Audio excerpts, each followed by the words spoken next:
Videos देखने के लिए सब्सक्राइब करें जनसत्ता.com, बेल आइकन दबाकर पाएं लेटेस्ट नोटिफिकेशंस।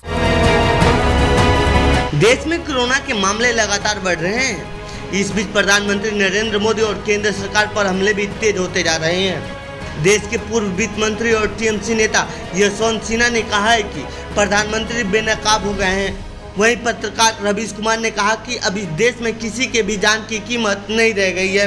तो वहीं विदेशी मीडिया भी पीएम मोदी पर जमकर हमला कर रही है।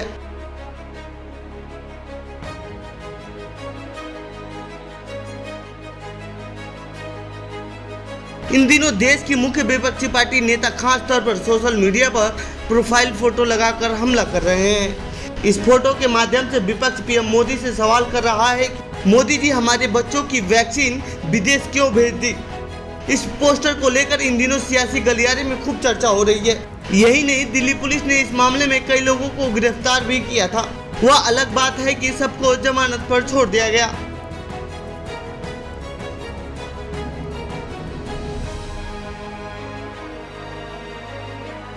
इसी क्रम में बीजेपी के कभी कद्दावर नेता रहे यशवंत सिन्हा ने भी कोरोना वायरस पर विफल रहे पीएम मोदी पर हमला बोला है। अटल बिहारी वाजपेयी की सरकार में केंद्रीय मंत्री रहे यशवंत सिन्हा ने एनडीटीवी पर एक लेख में लिखा है कि अब जबकि वैक्सीन अभियान ध्वस्त हो गया है और भारत में लोग निर्यात की आलोचना कर रहे हैं, सरकार और भाजपा के प्रवक्ता यह दावा कर रहे हैं कि निर्यात का बड़ा हिस्सा लाइसेंसिंग समझौते के तहत किया गया था।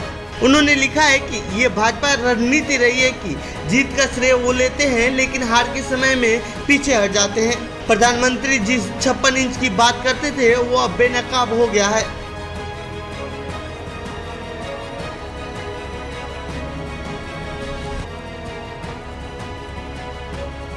इधर पत्रकार रवीश कुमार ने भी केंद्र सरकार पर हमला बोला है।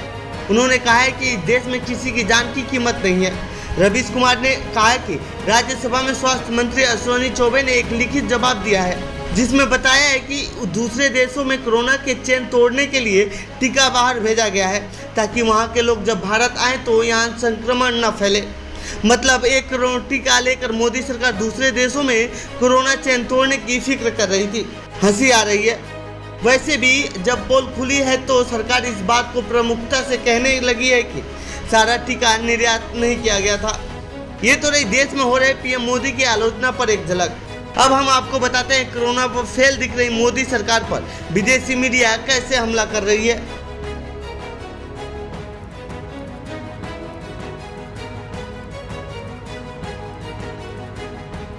विश्वविख्यात अमेरिकन मैगजीन टाइम की रिपोर्ट में मोदी सरकार के रवैये पर गंभीर सवाल उठ गए हैं। टाइम ने हाउ मोदी फेल्ड अस नाम से भारत को लेकर एक रिपोर्ट छापी है जिसमें भारत सरकार की खूब आलोचना की गई है।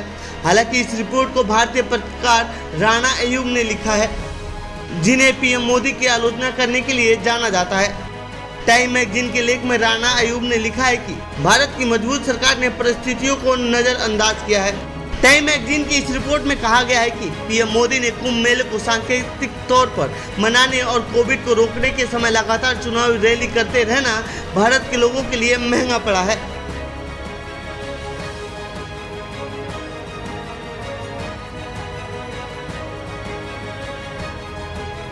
टाइम मैगजीन के अलावा अमेरिका के कई बड़े अखबारों और टीवी चैनलों ने भारत में कोरोना वायरस के मामलों को प्रमुखता से छापा है।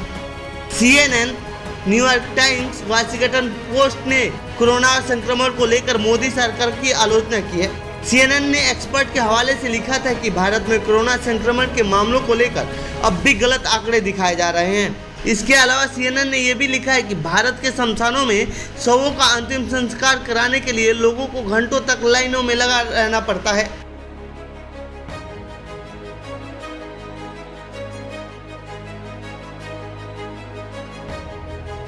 CNN ने पिछले महीने भारत को लेकर कई रिपोर्ट्स में कहा था कि भारत में कोरोना वायरस को लेकर सरकार एक गंभीर नहीं है जिसका खामियाजा भारत को भुगतना पड़ सकता है। वहीं न्यूयॉर्क टाइम्स ने लिखा है कि भारत में डॉक्टरों के इंतजार में लोगों की मौत हो रही है। भारत में कोरोना वायरस की दूसरी लहर ने स्थिति को काफ़ी भयानक कर दिया है। भारत में जो आधिकारिक तौर पर मौत के आंकड़े दिखाए जा रहे हैं वो असलियत से काफ़ी अलग है। मौत के असली आंकड़े काफ़ी ज़्यादा हो सकते हैं, लेकिन मोदी सरकार इन आंकड़ों को छुपा रही है। तो ये था कोरोना वायरस को लेकर पीएम मोदी की हो रही आलोचना पर हमारी रिपोर्ट। आपको कैसी लगी यह रिपोर्ट कमेंट बॉक्स में बताएं। साथ ही आप पीएम मोदी की आलोचना पर क्या कहना चाहते हैं कमेंट बॉक्स में बताएं। बाकी देश दुनिया की खबरों के लिए बने रहिए जनसत्ता के साथ। धन्यवाद।